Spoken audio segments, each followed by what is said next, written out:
The sound of laughter filled the playground, until a single, deafening gunshot ripped through the air. Children screamed, parents froze, and I dropped the coffee I was holding as my world shattered in front of me. My little girl, Emily, born with cerebral palsy, was lying motionless near the swings, her pink jacket stained red. Just moments earlier, she had been smiling, proud of herself for finally joining the other kids. Across the playground, Karen stood trembling, a gun still clutched in her shaking hand. Her HOA badge glimmered in the sunlight, her eyes wide and cold. She broke the rules, she muttered, over and over, like that could ever justify what she'd done. As the sirens grew louder, I knelt beside my daughter, whispering her name through tears. But what the police uncovered later would turn this tragedy into something far darker than anyone could imagine. Before we begin, I want to ask you something. What city are you watching the story from? Type it down in the comments below.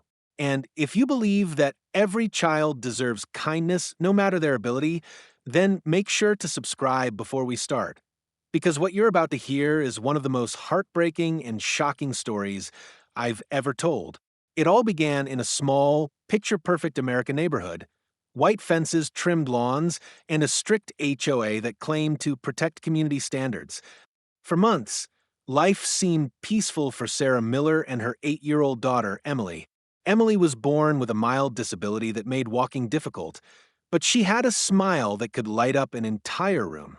Sarah had just moved here, hoping for a fresh start, a place where her daughter could feel normal, play freely, and finally belong. But everything changed when they met Karen Whitmore, the HOA vice president, a woman obsessed with rules, appearances, and control. To Karen, everything had to be perfect, the lawns, the fences, even the people. And to her, Emily didn't fit in. At first, it was just petty complaints, notes about noise, letters about safety violations and warning fines. But behind those words was something far more toxic, prejudice disguised as authority. No one in the neighborhood imagined how far Karen's obsession would go, or that her next rule enforcement would end with a gunshot in the middle of the playground.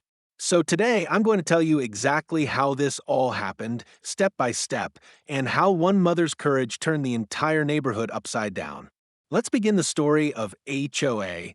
Karen shot my disabled daughter in the playground just because she was playing with other kids. For Sarah Miller, mornings in Oak Ridge Estates were a fragile kind of peace, birds singing, sprinklers hissing, and Emily's quiet laughter echoing through their small front yard. After years of hospitals and therapy rooms, Sarah had dreamed of moments like these. Her daughter could finally walk short distances with her leg brace, her curls bouncing as she chased butterflies with that brave, crooked smile. The neighborhood, on the surface, was everything Sarah had hoped for. It was clean, polite, and filled with children. But beneath the perfect lawns and pastel mailboxes lurked a darker truth. One that revealed itself the very first day Sarah took Emily to the community playground. It was a warm Saturday afternoon. The air smelled of sunscreen and fresh cut grass. Sarah packed a small bag of snacks, a water bottle, and Emily's favorite stuffed rabbit, Bunny Boo. It was the first time Emily felt confident enough to play outside with other kids. She wore her pink sneakers and kept saying, "Mommy, today I'm brave." When they arrived, the playground was filled with laughter, kids running, swings creaking, a few parents chatting under the shade. Sarah's heart lifted seeing Emily wave at the others and slowly make her way toward the slide. But that fragile joy didn't last long. From behind the community board, a sharp, disapproving voice cut through the warmth like a knife. "Excuse me." Sarah turned to see a middle-aged woman in a crisp royal blue shirt with gold trim, her HOA badge pinned proudly on her chest. Her expression was tight, her tone colder than steel. "I'm sorry," Sarah said politely. "Is something wrong?" The woman crossed her arms. "This playground is for residents only." Sarah blinked. "We are residents. I just moved into 212 Pineview last month." "Oh," Karen said slowly, eyes narrowing. "You're the new family." She looked at Emily, who was struggling to climb onto the swing. "Your daughter shouldn't be on that equipment. It's not safe for children like her." Sarah froze. "Excuse me?" Karen gestured toward a sign that read, "Play safely, use equipment at your own risk." "I'm simply saying the HOA can't be liable if something happens. We have rules for a reason." Sarah's jaw tightened. She's fine. She has every right to play here like everyone else. Karen smiled tightly, the kind of smile that hides cruelty. "Of course, but don't say I didn't warn you." Then she turned, heels clicking against the pavement, and walked away, but not before pulling out her phone and snapping a picture of Sarah and Emily for the records. That was the first encounter. Sarah tried to brush it off as an unpleasant misunderstanding, but the next few days proved it was far from over. By Monday morning, Sarah found a printed notice taped to her front door. Violation number 32. Playground use without safety clearance. A $50 fine. Sarah laughed at the absurdity, but something about it chilled her. She went to the HOA office to clear it up. Karen was there, sitting behind the desk, sipping coffee like a queen guarding her throne. "Oh, Mrs. Miller," she said sweetly, "we take community safety seriously. It's nothing personal." "Finding my daughter for playing is personal," Sarah replied. "You're targeting us." Karen tilted her head. "No, I'm enforcing order. This neighborhood has standards, and it's my duty to maintain them." Sarah clenched her fists, but stayed calm. "Then consider this my appeal." Karen smirked. "Appeal denied." Sarah left the office trembling, humiliated but determined not to let this woman scare her. She didn't tell Emily about it. She didn't want to take away her small moments of happiness. But Karen wasn't done. Over the next week, Sarah noticed Karen's car parked across the street more often than usual. She'd sit there for half an hour, pretending to check her clipboard. Neighbors started avoiding eye contact. The HOA began sending courtesy notices about trash bins left out too long grass height, even improper window coverings. It was harassment disguised as regulation. Still, Sarah focused on Emily's progress. Each day after school, they went to the playground. The little girl's confidence was growing. She had even made friends with two kids, Max and Olivia, who waited to help her climb the slide ladder. That's when Karen returned. It was a quiet Thursday afternoon. Sarah was sitting on the bench, scrolling through her phone, when she heard Karen's voice again, sharp, loud, commanding. "Kids, off the swings." The laughter stopped. The children froze. Sarah's heart dropped. Karen marched toward Emily, clipboard in hand. "I've told you before," she barked. "These swings aren't built for someone with mobility issues. You're endangering the other children." Sarah stood. Instantly. "That's enough, Karen." Parents began whispering. Karen didn't stop. She pointed at Emily's leg brace. This is a liability. If she falls, the HOA gets sued." "It's not happening under my watch." Tears welled in Emily's eyes. "Mommy, I just wanted to swing." Sarah knelt beside her. "You're okay, baby. Don't listen to her." Karen's voice turned venomous. "Maybe you should take her somewhere more appropriate. There are special parks for—" "Say it," Sarah snapped. "Go ahead. Finish that sentence." Karen's lips pressed together, but her silence said everything.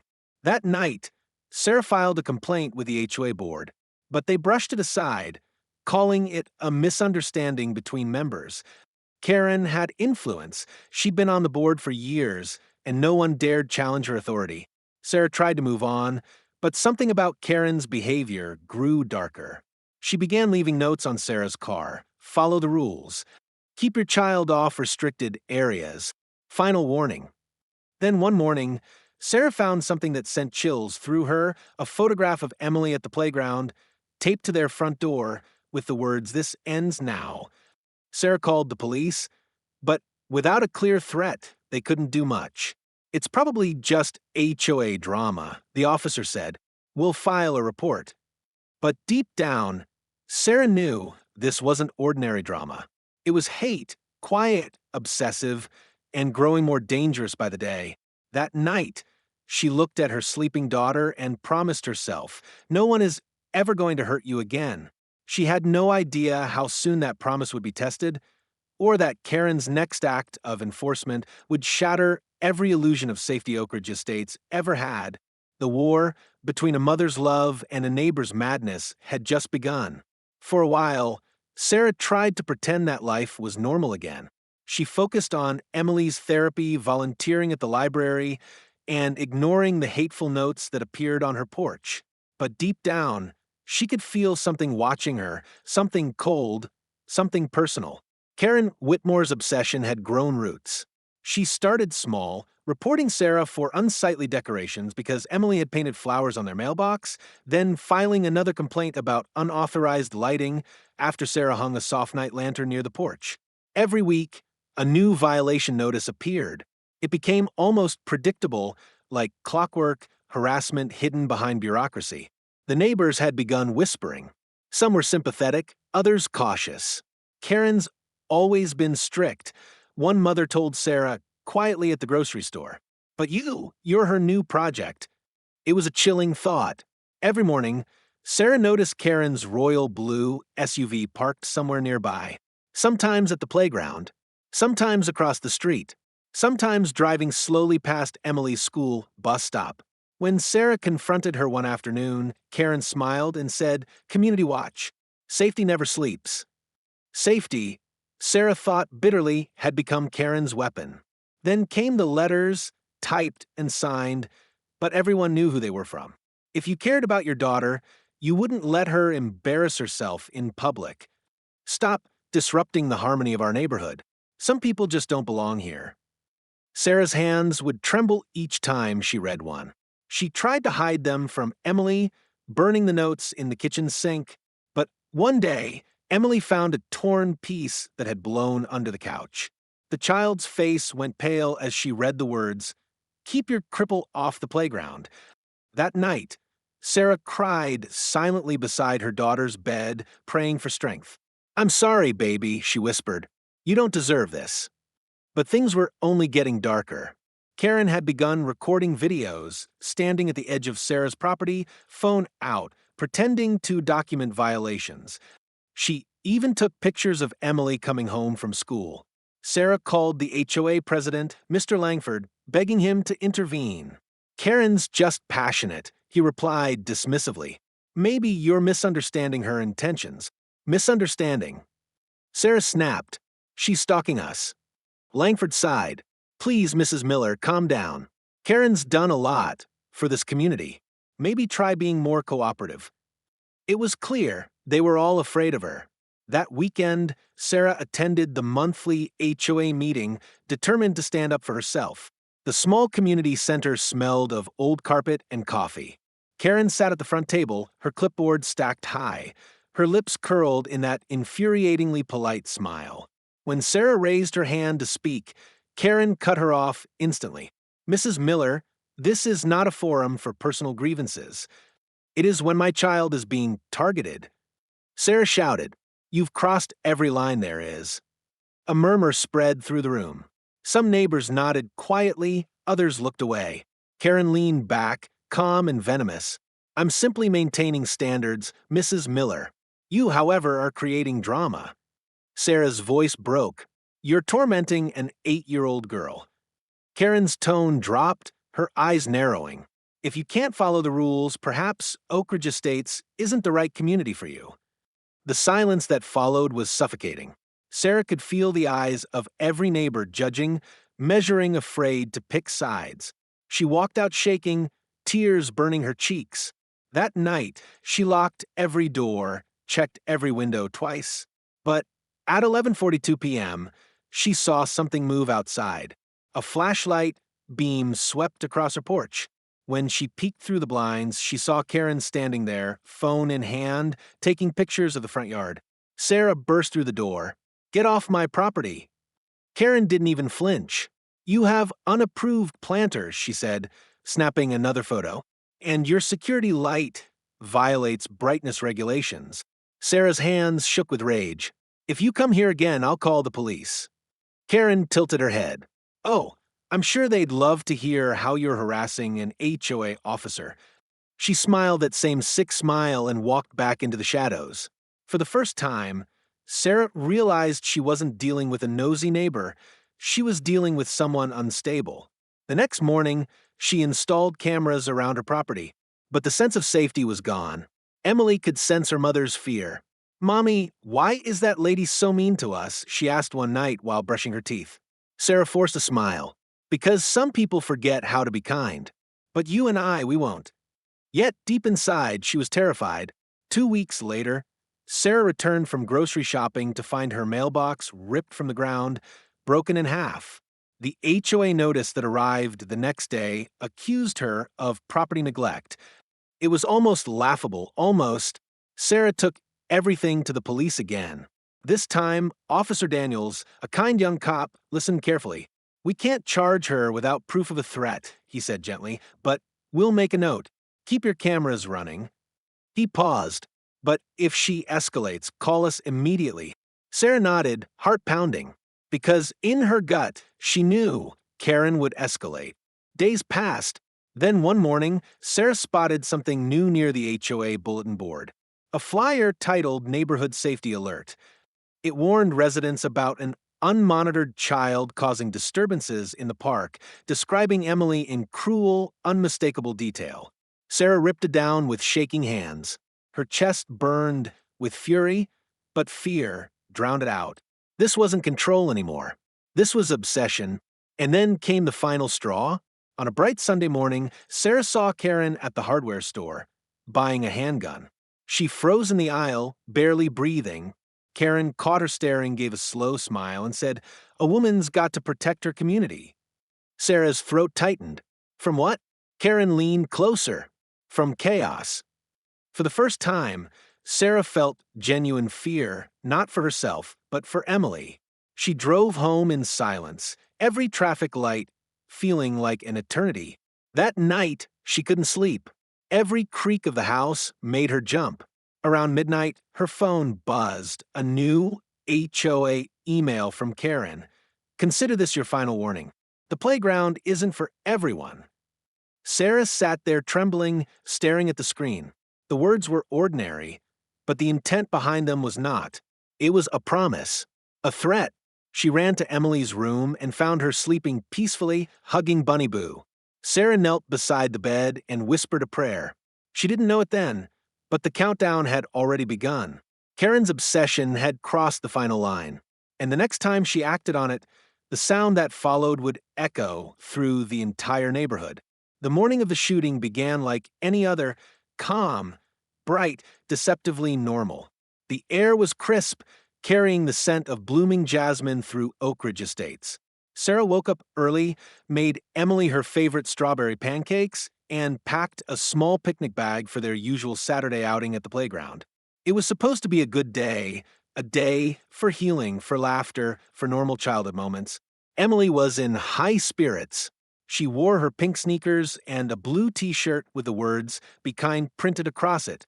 Her hair was tied in a messy ponytail, her leg brace polished and snug.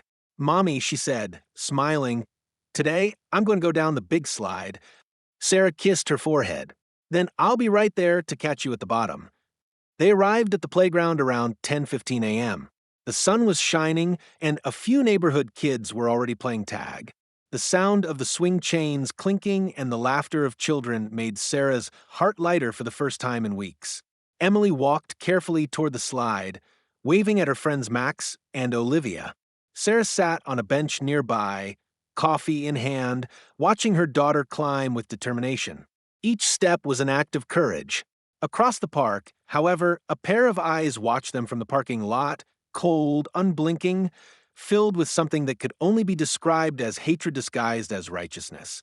Karen Whitmore sat in her blue SUV, her hands tight around the steering wheel. Her mind was a storm of twisted logic and obsessive rage. She had convinced herself she was protecting the community, enforcing order. But deep down, she wasn't enforcing anything. She was losing control. She had spent the previous night rereading her own notes, every violation, every incident, every fabricated safety risk, and each word only fueled her delusion that Sarah and Emily were a threat to the perfect image of Oak Ridge Estates. At 10:20 a.m., Karen stepped out of her car. Her heels clicked against the pavement. She was wearing her HOA uniform, The royal blue shirt with golden collar and sleeve trim, black pants neatly pressed. But what no one could see was the small handgun tucked inside her purse, recently purchased for protection. Her eyes locked on Emily, laughing on the swing, surrounded by other children. Karen's jaw tightened. They don't understand, she told herself. If something happens, the HOA will be blamed. I warned them. I warned her. She began walking toward the playground, clipboard in hand, like always, the same way she'd approached Sarah so many times before. Parents noticed her, but thought nothing of it. After all, it was just Karen from the HOA. Sarah saw her too. Her stomach dropped instantly. Not today. Please, not today. Karen stopped near the swings, her expression hard.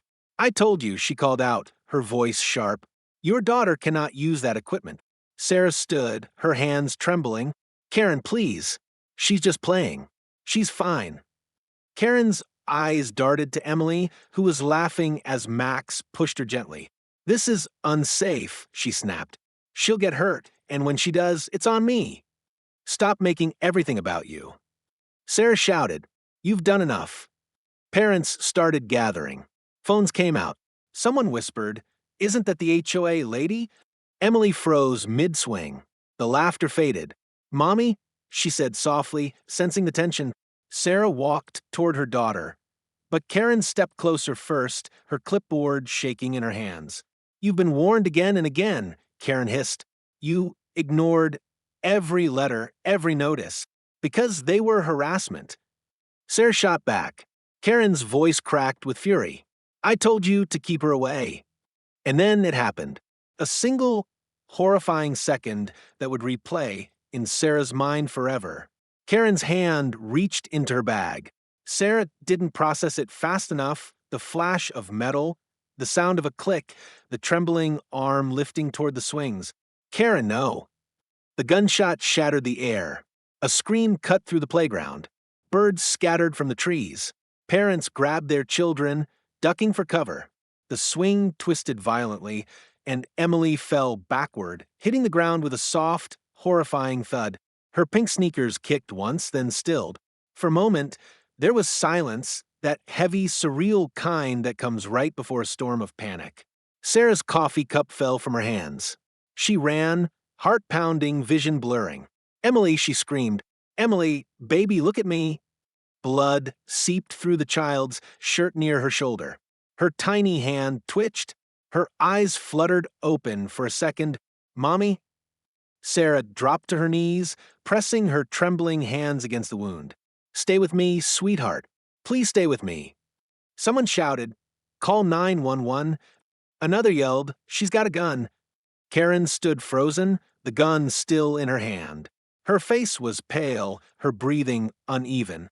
I didn't mean she wouldn't listen. She was breaking the rules, her words tangled into hysterical muttering. A father lunged forward and wrestled the gun away, tossing it toward the grass. Two other parents restrained her until police arrived minutes later. Sarah's world had shrunk to one small, trembling body in her arms. It's okay, baby, you're okay, she whispered, her tears falling onto Emily's cheek. Mommy's here, I've got you. Emily's lips moved weakly. It hurts, I know, sweetheart. I know. Sarah's hands were slick with blood, but she didn't stop pressing down, whispering prayers between sobs. When the sirens finally wailed in the distance, Sarah didn't even look up. She was lost in a world of pleading, begging whatever higher power existed to keep her daughter alive. The paramedics rushed in. They pulled Sarah back, gently. Ma'am, we've got her, one said. Sarah resisted. No, don't take her. But they were already lifting Emily onto a stretcher, wrapping gauze around her shoulder, inserting IVs, shouting vitals. Karen was handcuffed nearby, tears streaking her face, muttering the same words over and over. She broke the rules, she broke the rules. As the ambulance door slammed shut, Sarah stumbled forward, almost collapsing. Officer Daniels caught her. She's alive, he said softly. Stay with her, ma'am. We'll handle this. Sarah climbed into the back of the ambulance, holding her daughter's small hand as they sped away, lights flashing. She could hear the steady beep of the heart monitor. could see the oxygen mask fogging slightly with each shallow breath. "Don't leave me," Sarah whispered, voice breaking. "Please don't leave me." Emily's fingers twitched weakly in response. Back at the playground, the crowd was in shock. Parents clutched their children tighter. The swing where Emily had been sitting swayed gently in the breeze, a small drop of blood staining the rubber seat. Karen sat in the back of a police car, staring blankly at the chaos she'd created, her hands trembling, lips whispering one final haunting sentence. "I was just protecting the community, but everyone in Oak Ridge Estates knew nothing would ever be the same again." The playground, once filled with laughter, had become a crime scene. And for Sarah, that single gunshot wasn't the end. It was the beginning of a nightmare that would expose just how deep the corruption inside the HOA truly ran. The ambulance raced through Oak Ridge, sirens blaring, lights slicing through the late morning sun. Sarah clung to Emily's small hand as paramedics worked frantically. The rhythmic beep, beep, beep of the heart monitor was the only proof her little girl was still alive. Every time it slowed, Sarah's heart stopped too. Pressures dropping, one paramedic shouted, "We need more fluids." Sarah couldn't think. She couldn't breathe. The smell of antiseptic, the sound of rubber gloves, the red-soaked bandages, it all blurred together into one long nightmare. "Hang in there, sweetheart," she whispered. "Mommy's here. Mommy's right here." When they reached St. Anne's Hospital, the doctors rushed Emily into surgery. Sarah was left standing in the hallway, her hands trembling, her clothes stained with blood that wasn't hers. For the first time in her life, she felt completely powerless. A nurse guided her to a small waiting area. Time lost meaning. Minutes felt like hours. Sarah replayed everything in her mind: the swing, the gunshot, Karen's face. How could a neighbor, a woman she'd seen watering her lawn and waving at the mailman, do something so monstrous? 2 police officers arrived, led by Officer Daniels. His uniform looked different this time, heavier, burdened. "Mrs. Miller," he said, gently. "How's Emily?" "She's in surgery," Sarah said in a broken voice. "They won't tell me anything yet." Daniels nodded. "We've got Karen Whitmore in custody. She was arrested at the scene." Sarah's lips trembled. Did she say why? The officer sighed. "She's claiming she acted out of self-defense. She told us she thought your daughter was being aggressive." Sarah stared at him in disbelief. "She's 8 years old. She can barely run." "I know," Daniel said quietly, "but it's going to take time to build the case. We need every detail you can remember." He sat beside her, notebook in hand. Sarah described everything, from the months of harassment to the final moment when the gun went off. Her voice cracked more than once, but she didn't stop. She couldn't. When she finished, Daniels closed the notebook slowly. "You've been through hell, Mrs. Miller, but you did everything right." Tears burned her eyes. "Everything right? My baby's fighting for her life." He lowered his head. "Justice moves slow, but it moves. I promise you that." Hours later, a surgeon finally emerged from the operating room. His face was calm but serious. "She's stable," he said. "The bullet went through her shoulder, missing the artery by less than an inch. It's going to be a long recovery, but she's alive." Sarah's knees buckled in relief. She pressed a hand to her chest, whispering, "Thank you, God." When they finally let her see Emily, the little girl lay pale and still beneath a sea of wires and tubes. Her small arm was bandaged, her chest rising and falling with mechanical rhythm. Sarah sat by her side and held her tiny hand. "You're my miracle," she whispered. "You hear me? You're my miracle."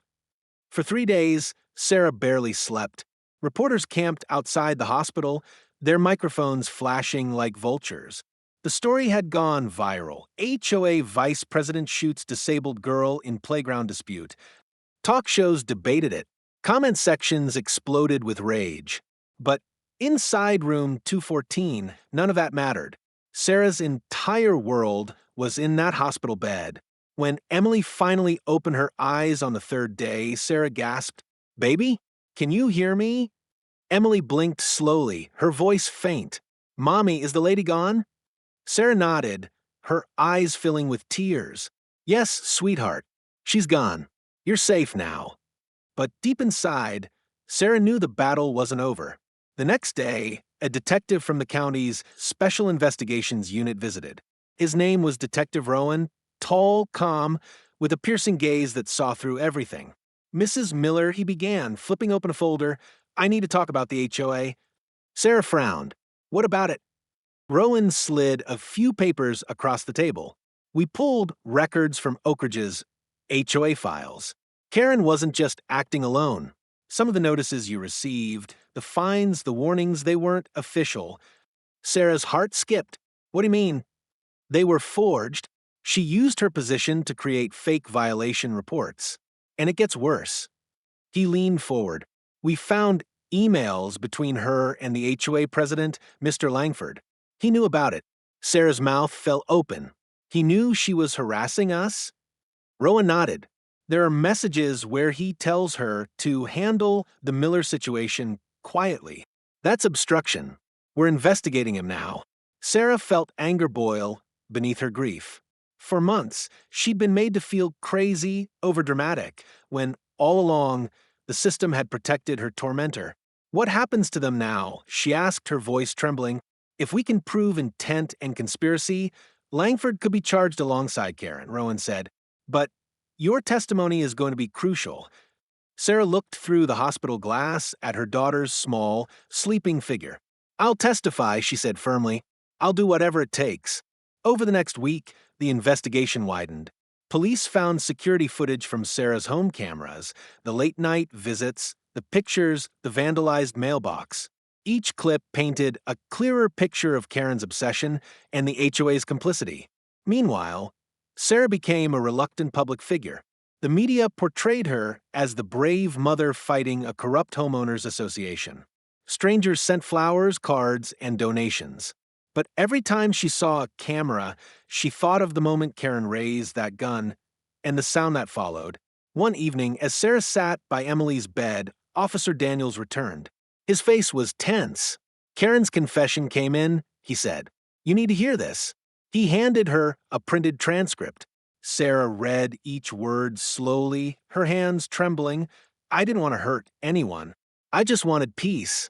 That child, she didn't belong there. Her mother kept defying the rules. I had to make her stop." Sarah's eyes blurred with tears. "She called that peace?" Daniels shook his head. "She's being charged with attempted murder, aggravated assault, and unlawful use of a firearm." Sarah looked up, her voice low but steady. "That's not justice yet. Justice is when no one ever uses a rule book to justify cruelty again." That night, after the hospital quieted and the machines hummed softly, Sarah held Emily's hand and whispered, "You're my reason to fight, baby. For you, I'll take them all down." But as much as Sarah wanted to believe the worst was over, there was one more twist waiting, one that would shake the entire courtroom and reveal just how deep the corruption ran inside Oak Ridge Estates. Because someone else in that HOA had known exactly what Karen was planning that morning and chose to stay silent. And when that truth came out, the entire community would learn that sometimes evil doesn't hide in the dark. It hides behind smiling faces, clipped lawns, and neighborhood rules written in fine print. The trial of Karen Whitmore versus the state of California became one of the most watched cases in the country. By the time jury selection began, the media had already labeled it the HOA shooting case, a story that ignited national outrage about power, prejudice, and the abuse of authority in suburban America. For Sarah Miller, every court date was another emotional battlefield. She wasn't just a grieving mother anymore. She was the voice for every parent who had ever been bullied by people who hid their cruelty behind rules and regulations. The courthouse was packed on the first day. Cameras flashed, reporters whispered, and protesters outside held signs that read, "Justice for Emily, no excuse for hate. Rules don't trump humanity." Inside, the air felt heavy. Karen sat at the defense table in a gray suit. Her once polished appearance faded into something almost ghostly. She looked smaller than Sarah remembered, not the commanding, smug figure from the HOA meetings, but a hollow shell of her former self. Still, her eyes had that same glint of cold justification. When the judge entered, everyone rose. The gavel hit. Court is now in session. The prosecution opened with a chilling statement. This case is not about a mistake. It's about obsession, an obsession that turned a neighbor into a monster. They laid out the evidence. The fake violation notices, the harassment letters, the video footage of Karen pacing outside Sarah's home, and the handgun purchased just 2 weeks before the shooting. Each piece built a portrait of control, hatred, and escalating delusion. When Sarah was called to the stand, the entire courtroom fell silent. She walked slowly, her palms sweating, her heart pounding against her ribs. Emily sat in the front row with her arms still in a soft brace, clutching Bunny Boo for courage. Sarah took the oath, her voice shaking slightly. "Mrs. Miller," the prosecutor began, "can you tell the court how this all began?" Sarah took a deep breath and started from the beginning, the playground argument, the letters, the sleepless nights, the threats disguised as HOA rules. Her voice cracked several times, but she never stopped. The courtroom listened in stunned silence. When the prosecutor asked about the day of the shooting, tears welled in her eyes. "I saw her pull the gun," Sarah whispered, "and all I could think about was my little girl's smile, and how I might never see it again." Even some of the jurors wiped their eyes. Then it was the defense's turn. Karen's attorney stood, a tall, sharp-looking man who tried to paint her as a concerned citizen driven by fear. "Mrs. Miller," he began, "is it true that your daughter's condition sometimes made her unpredictable on playground equipment?" Sarah stared at him, stunned. "Unpredictable? She was a child playing on a swing." "But you were aware she could lose balance," he pressed. "She didn't lose balance." Sarah snapped, her voice rising. "She was shot. By your client." The judge banged the gavel. "Order in the court." Sarah glared at the defense table. "You can twist it however you want, but nothing justifies what she did." Karen's attorney tried to pivot, claiming mental instability, that Karen had suffered a psychological breakdown triggered by stress. But the prosecution destroyed that angle by showing the months of deliberate harassment, the premeditated nature of the gun purchase, and the cold, calculated way she documented everything. The biggest shock came on the 5th day of the trial. Detective Rowan presented a series of emails between Karen and HOA President Gerald Langford, the man who had dismissed Sarah's complaints months earlier. One email read, "I'll handle the Miller woman. If she won't comply, I'll make her leave." Another, "You have my full backing. Do what's necessary to maintain order." The courtroom gasped. Langford's face turned pale. The prosecution turned to the jury. This wasn't one woman's crime. It was a culture of cruelty sanctioned by people who thought their authority made them untouchable. Langford was arrested on the spot for aiding and abetting as the courtroom buzzed in disbelief. Sarah watched it all unfold, her emotions a mixture of rage and vindication.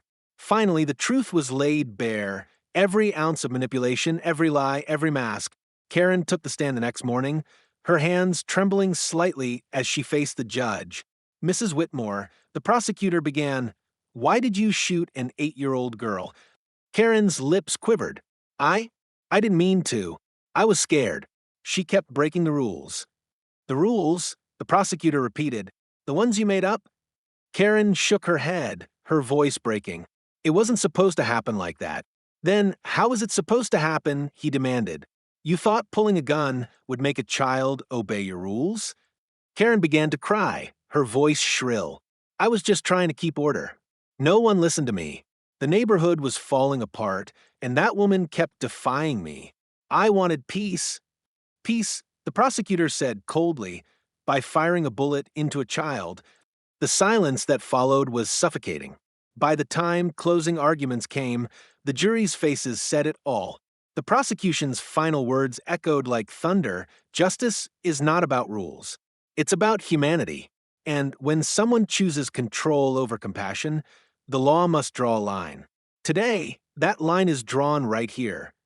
The jury deliberated for just under 2 hours. When they returned, the foreman stood, his voice steady. "We find the defendant, Karen Whitmore, guilty on all counts, including attempted murder, child endangerment, and unlawful discharge of a firearm. A wave of emotion crashed over the courtroom. Sarah covered her mouth, tears streaming down her face. Karen slumped in her chair, her expression blank, as if she still couldn't comprehend what she'd done. The judge looked at her sternly. You let arrogance and prejudice destroy not just one family, but an entire community. You are hereby sentenced to 35 years in state prison. Gasps filled the room. Some people clapped quietly. Others simply sat in silence, processing the weight of it all. Outside the courthouse, cameras flashed and microphones crowded around Sarah. Reporters shouted questions, but she only said one thing: this isn't about revenge. It's about accountability. My daughter's life matters, and so does every child's right to feel safe.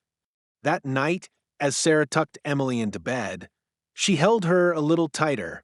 Emily was healing slowly, physically and emotionally, but the nightmares still came sometimes. "Mommy," Emily whispered, "is the bad lady gone forever?" Sarah brushed her daughter's hair gently. "Yes, baby. She can't hurt anyone anymore." Emily smiled faintly, then drifted to sleep, her small fingers clutching Bunny Boo. Sarah looked out the window at the dark sky. Somewhere in the distance, the lights of Oak Ridge Estate still glimmered, perfect lawns, silent houses, and the ghosts of what had been. But something had changed forever. Because now, behind those white fences and community standards, people had seen what cruelty really looked like when it wore a polite smile and carried a clipboard.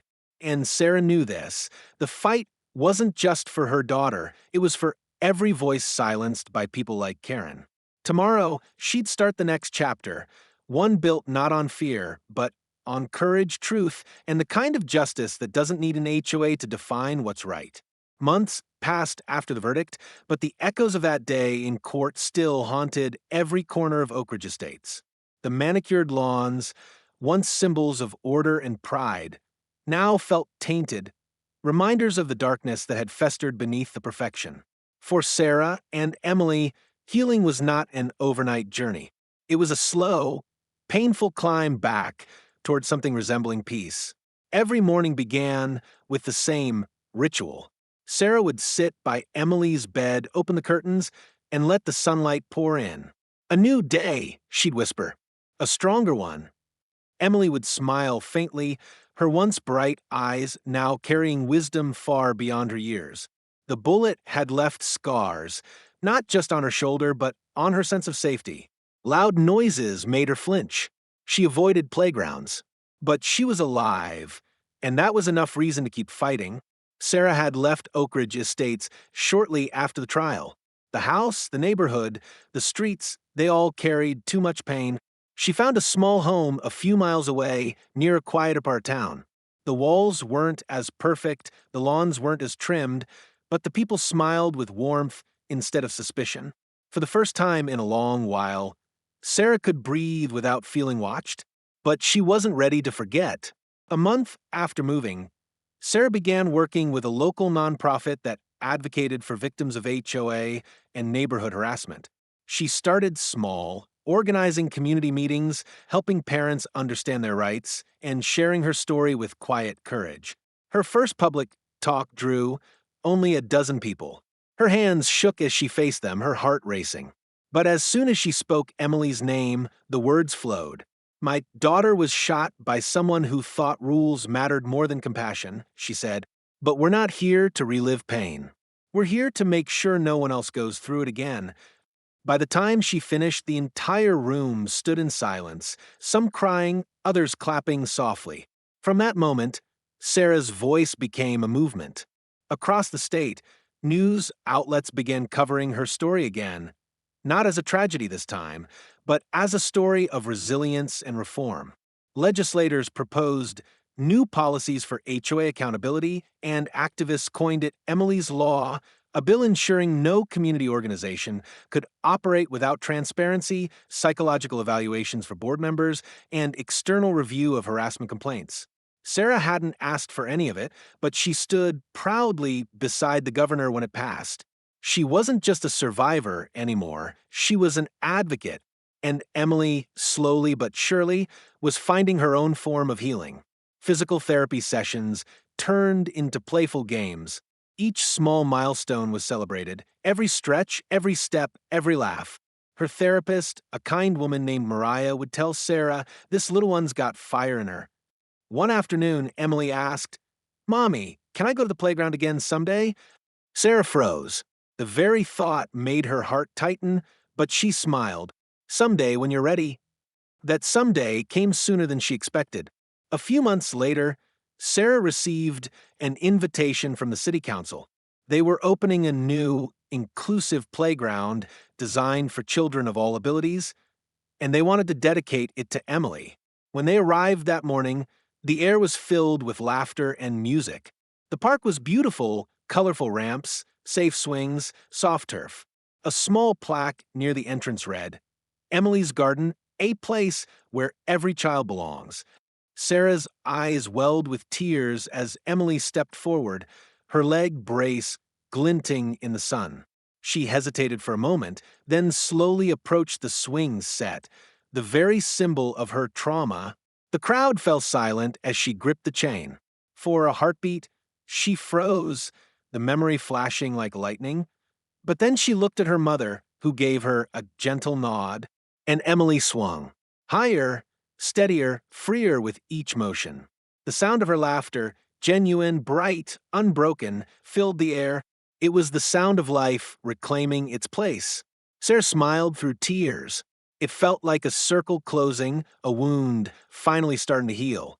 In that moment, she realized something profound, that evil may wound deeply, but love heals quietly, one heartbeat at a time.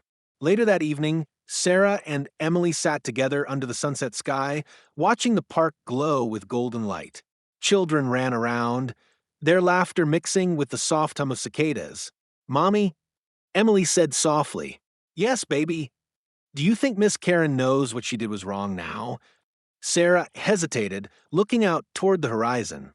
"I think she has a lot of time to think about it," she said gently. "But what matters is that we know what's right, and we're living it." Emily nodded, satisfied.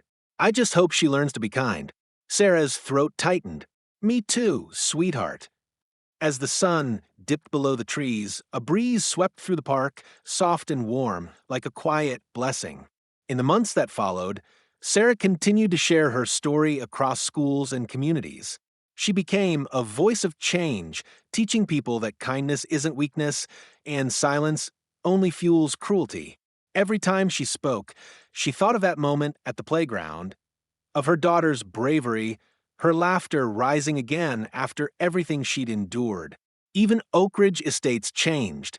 The HOA board was disbanded after an internal audit revealed years of corruption and discrimination. The neighborhood was renamed Oak Ridge Meadows, and new families moved in, unaware of the dark history buried beneath those perfect lawns. But for those who remembered, it was a symbol, a reminder of how quickly rules could turn into weapons when wielded by the wrong hands. Meanwhile, in a cold, gray cell upstate, Karen Whitmore sat alone, staring at the cracked wall in front of her. The uniform she once wore with pride was now replaced with prison gray.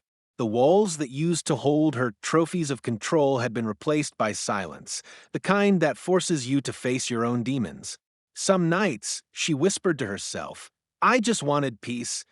But deep inside, even she knew it wasn't peace she had wanted.